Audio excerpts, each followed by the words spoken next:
क्या मुंबई के 26/11 आतंकी हमले के मास्टरमाइंड में से एक तंवर हुसैन राणा को भारत में लाने के बाद वीआईपी ट्रीटमेंट दिया जाएगा और क्या उसे जेल में बिरयानी खिलाई जाएगी? ये सवाल इस वक्त सोशल मीडिया पर बड़े पैमाने पर उठता हुआ नजर आ रहा है। कुछ लोग सोशल मीडिया पर ये कह रहे हैं कि तंवर हुसैन राणा को मुंबई में या फिर दिल्ली में अंडा सेल में रखा जाएगा, तो कुछ लोग ये कह रहे हैं कि तंवर हुसैन राणा के ऊपर कड़ी कार्रवाई की जाएगी। लेकिन तंवर हुसैन राणा के ऊपर किस तरह से कार्रवाई की जाएगी और तंवर हुसैन राणा को किस तरह से भारत में ट्रीट किया जाएगा, इसकी थोड़ी सी जानकारी हम आपको इस वीडियो के जरिए देने की कोशिश करेंगे। दरअसल कुछ लोग सोशल मीडिया पर यह लिख रहे हैं कि तंवर हुसैन राणा को अंडा सेल में रखा जाएगा, तो इसके आसार फिलहाल कम नजर आ रहे हैं। तंवर हुसैन राणा के रोल की अगर बात करें तो मुंबई हमले में जो डेविड कोलमैन हेडली था जिसने रेकी की थी, उस डेविड कोलमैन हेडली को पूरी तरह से मदद करने और ट्रैवल एजेंसी खोलने के लिए मदद करने का काम तंवर हुसैन राणा ने किया था और उसको अमेरिका में गिरफ्तार किया था। गिरफ्तार करने के बाद एक लंबी लड़ाई चली और लंबी लड़ाई चलने के बाद अब तंवर हुसैन राणा को भारत को सौंप दिया जाएगा और कल सुबह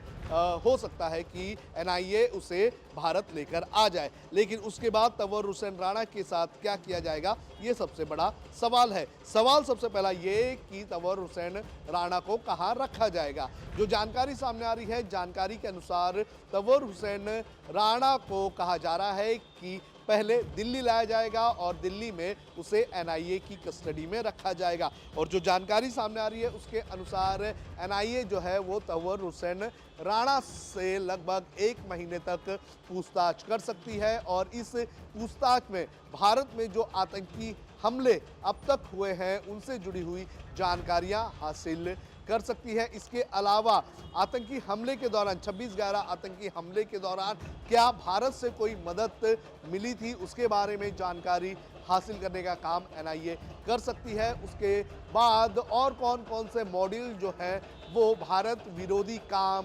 भारत के आसपास के देशों में कर रहे हैं, इसकी भी जानकारी इकट्ठा करने का काम एनआईए की तरफ से किया जा सकता है और एनआईए इस पूरी तहकीकात में और पूरी पूछताछ में 1 महीने का समय ले सकती है। इसके बाद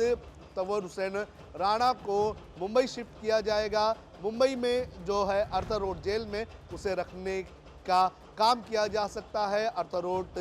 जेल जहां पर कसाब को रखा गया था उसी जेल में रखा जाएगा, लेकिन उसी अंडा सेल में या उसी बैरक में रखा जाएगा ये अब तक साफ नहीं है। जो मुंबई 26/11 आतंकी हमले का ये जो पूरा मामला है वो मुंबई की जो विशेष अदालत है उस अदालत में चलेगा और उस कोर्ट में जो है तंवर हुसैन राणा को पेश किया जाएगा। तो मुंबई में पूरा ट्रायल चलेगा और इस ट्रायल के दौरान हो सकता है कि तंवर हुसैन राणा जो है वो मुंबई की अर्थर रोड जेल में रहे। अब बात आती है तंवर हुसैन राणा को जेल में किस तरह से रखा जाएगा। देखिए, तंवर हुसैन राणा जो है वो एक्स्ट्राडिट करके लाया गया आरोपी है, तो ऐसे में एक्स्ट्राडिशन जो ट्रीटी होती है उस ट्रीटी के अनुसार जो है आरोपी को भारत में ट्रीट किया जाएगा। इसके पहले जब अबू सलेम को पोलैंड से प्रत्यर्पण करके भारत लाया गया था तो उस वक्त वहां की सरकार ने कुछ शर्तें रखी थी और इस शर्तों में जो अबू सलेम है उसके खाने से लेकर उसके जेल के बैरक में कौन कौन सी चीज़ें होगी उन सारी चीज़ों का जिक्र किया गया था। तो हो सकता है कि जो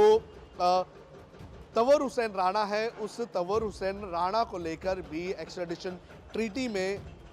कई सारी चीज़ें लिखी होगी, जिसमें उसके खाने पीने में कौन सी चीज़ें होगी, किस तरह से उसे खाना दिया जाएगा, खाने में क्या क्या होगा, क्या उसकी खाने की डिमांड को पूरी की जा सकेगी, किस तरह की उसकी डिमांड रहेगी, इन सारी चीज़ों का जिक्र किया जाएगा। तंवर हुसैन राणा क्या खाता है, क्या नहीं खाता है, उसके बारे में भी हो सकता है कि उस ट्रीटी में लिखा हो और उसके हिसाब से भारत में उसे ट्रीट करना होगा। इसके अलावा जो तंवर हुसैन राणा है उसे जिस जेल में रखा जाएगा, जिस सेल में रखा जाएगा, वो सेल किस तरह से होगा, किस तरह से उसको सुविधा दी जाएगी, क्या उसके अंदर fan, light, lamp,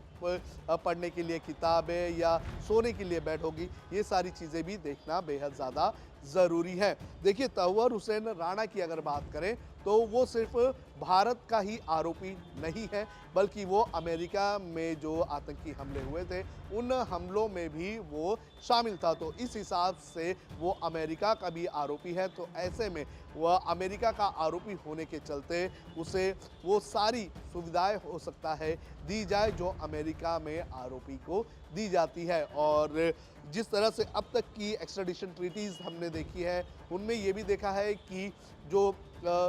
life imprisonment या फिर जो फांसी की सज़ा होती है वो काफ़ी कम होती है। तो क्या जो शर्तें रखी जाएगी अमेरिका की तरफ से तंवर हुसैन राणा को, क्या उसके अंदर तंवर हुसैन राणा को लाइफ इम्प्रिजनमेंट या फिर जो फांसी की सज़ा है वो नहीं दी जाएगी, ये भी अपने आप में सवाल है। ये देखना बेहद ज़्यादा ज़रूरी है, क्योंकि अबू सलेम की अगर बात करें तो अबू सलेम की जो ट्रीटी जो पोलैंड के साथ थी, पोलैंड गवर्नमेंट और भारत गवर्नमेंट की, तो उसके अंदर पोलैंड गवर्नमेंट ने साफ तौर पर कहा था कि अबू सलेम को 25 साल से ज़्यादा की सज़ा नहीं होनी चाहिए। तो हो सकता है कि तंवर हुसैन राणा को लेकर भी अमेरिका और भारत के बीच कुछ ऐसी डील हुई हो सकती है और उसके आधार पर तंवर हुसैन राणा को उस तरह की सज़ा ना मिले। लेकिन भारत का उद्देश्य इस पूरे मामले में ये रहेगा कि तंवर हुसैन राणा के ज़रिए जो पाकिस्तान, जिस तरह से आईएसआई है या फिर पाकिस्तान की जो आर्मी है, वो किस तरह से भारत के अंदर आतंकी हमलों को अंजाम देने का काम करती है, उसे कहीं ना कहीं एस्टैब्लिश करने का काम किया जाएगा। और भारत में क्या किसी ने उसकी मदद की थी या भारत से क्या और भी लोग इन्वॉल्व थे, इन सारी चीज़ों के बारे में पूछताछ करके एक एस्टैब्लिश केस बनाने का काम भारत की तरफ से किया जाएगा, ताकि अंतर्राष्ट्रीय स्तर पर भारत ये दिखा सके कि कैसे पड़ोसी मुल्क पाकिस्तान के अंदर बैठे आतंकी संगठन और जो उनकी एजेंसी है आईएसआई और जो उनकी आर्मी है वो भारत के खिलाफ जो है वो एक तरह से जंग करने का काम कर रहे हैं। तो ये सारी चीज़ें जो हैं वो इस वक्त देखना ज़रूरी है कि क्या होगा और किस तरह से आगे जो है जो तंवर हुसैन राणा है उसे भारत में लाकर उसके ऊपर एक्शन लेने का काम किया जाएगा। फिलहाल जो रिपोर्ट्स ये बता रही है कि तंवर हुसैन राणा को कल सुबह तक दिल्ली लाया जा सकता है। सदानंद दाते जो कि आईपीएस ऑफिसर हैं, मुंबई में भी वो काफ़ी वक्त से कार्यरत रहे हैं, महाराष्ट्र एटीएस को उन्होंने हेड किया है और इस वक्त एनआईए जो है वो हेड कर रहे हैं। तो ऐसे में उनकी एक टीम जो है वो तंवर हुसैन राणा को अमेरिका से भारत लाने का काम करेगी। और वो इस ग्रुप की अगर बात करें तो ये काफ़ी ज़्यादा एक तरह से एक्टिव ग्रुप है और इसने 26/11 जब आतंकी हमला हुआ था तो उस वक्त कई सारे ऑपरेशंस को अंजाम दिया था। सदानंद दाते की टीम ने जो है आतंकियों को मारने का काम भी किया था। तो सदानंद दाते इस टीम को लीड कर रहे हैं और ये टीम जो है वो तंवर हुसैन राणा को भारत लाने का काम करेगी। देखना ज़रूरी है कल सुबह जब उसे भारत लाया जाएगा तो उसे मुंबई लाया जाता है या फिर दिल्ली। वीडियो जर्नलिस्ट आदित्य के साथ सोनू कनौजिया, लोकमत हिंदी, मुंबई।